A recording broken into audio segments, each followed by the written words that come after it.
Hello बच्चों, let's read the question. Question कह रहे हैं कि विच halogen has the highest value of electron affinity and why. किस हेलोजन की हाईएस्ट वैल्यू होती है इलेक्ट्रॉन एफिनिटी की और क्यों, ये आपको बताना है। सबसे पहले हमें इस क्वेश्चन का की कॉन्सेप्ट जो है वो आपको समझना होगा। की कॉन्सेप्ट जो है वो बेसिकली, अगर मैं यहाँ बात करती हूँ, वो आपका बेसिकली क्या करेगा, वो किस पर लाई करेगा, ये आपका लाई करेगा कि हमें ये पता होना चाहिए कि what is your electron affinity.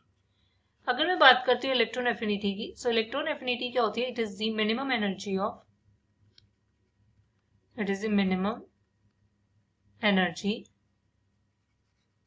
released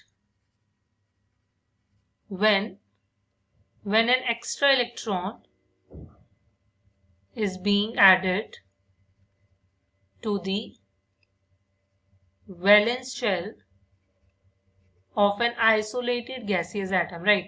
एक आइसोलेटेड गैसियस एटम की वैलेंस शेल में जब आप एक एक्स्ट्रा इलेक्ट्रॉन ऐड कर रहे हो, जो एनर्जी रिलीज होती है मिनिमम, उसे हम इलेक्ट्रॉन एफिनिटी कहते हैं। फाइन।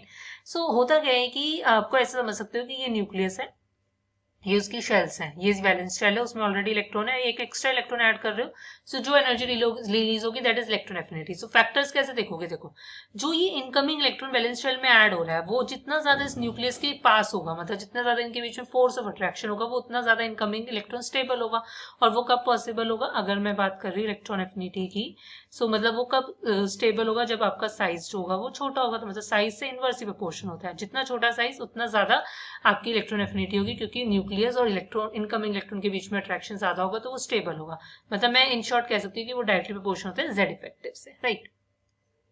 अब यहाँ पर हेलोजेंस की बात हो रही है। हेलोजेंस मेरे पास क्या होता है? Fluorine, chlorine, bromine, iodine. अब होता क्या है कि आपको होता है कि डाउन द ग्रुप, अगर मैं साइज का फैक्टर ले रही हूँ, साइज इंक्रीज होता है, उसके अकॉर्डिंग आपको होगी कि फ्लोरीन की सबसे ज्यादा होगी, फिर क्लोरीन, फिर ब्रोमीन और फिर आयोडीन। बट होता क्या है कि फ्लोरीन का साइज बहुत ज्यादा छोटा है। देखो, फ्लोरीन अगर मेरे पास इतना है, मेरे पास क्लोरीन उसके कंपेरेटिवली इतना है। फ्लोरीन में ऑलरेडी यहाँ पर क्या इलेक्ट्रॉन्स है। अब जो इनकमिंग इलेक्ट्रॉन आएगा, due to its small size, वो इलेक्ट्रॉनिक रिपल्शन सफर करेगा। इस इलेक्ट्रॉन रिपल्शन की वजह से फ्लोरीन का जो इलेक्ट्रॉन अफिनिटी होती है वो कम हो जाती है क्लोरीन से। बट क्लोरीन के केस में देखो साइज बड़ा है, तो इलेक्ट्रॉन दूर दूर है। अब इनकमिंग इलेक्ट्रॉन जो आएगा वो इतना सफर नहीं करेगा, मतलब वो सफर नहीं करेगा electronic repulsion as compare to fluorine, right. और ये भी ऐसे भी समझ सकते हो कि फ्लोरीन के केस में जो 2p ऑर्बिटल्स होती है वो ज्यादा डिफ्यूज नहीं है as compare to chlorine, right. Chlorine की ऑर्बिटल से, यहाँ से मतलब फ्लोरीन के पास 2p है, क्लोरीन के पास क्या है? 3p है। फाइन। उसका साइज बड़ा है। यहाँ से आपका आंसर क्या होगा? क्लोरीन की सबसे ज्यादा होगी, फिर ब्रोमीन की, फिर क्लोरीन की, फिर फ्लोरीन की, फिर ब्रोमीन की, और आयोडीन की सबसे लीस्ट। ये आपका करेक्ट इलेक्ट्रॉन एफिनिटी का ऑर्डर होगा। जो सबसे हाईएस्ट वैल्यू इलेक्ट्रॉन एफिनिटी की किसकी है? वो है क्लोरीन की। Hope you understand it well. Best of luck. Thank you.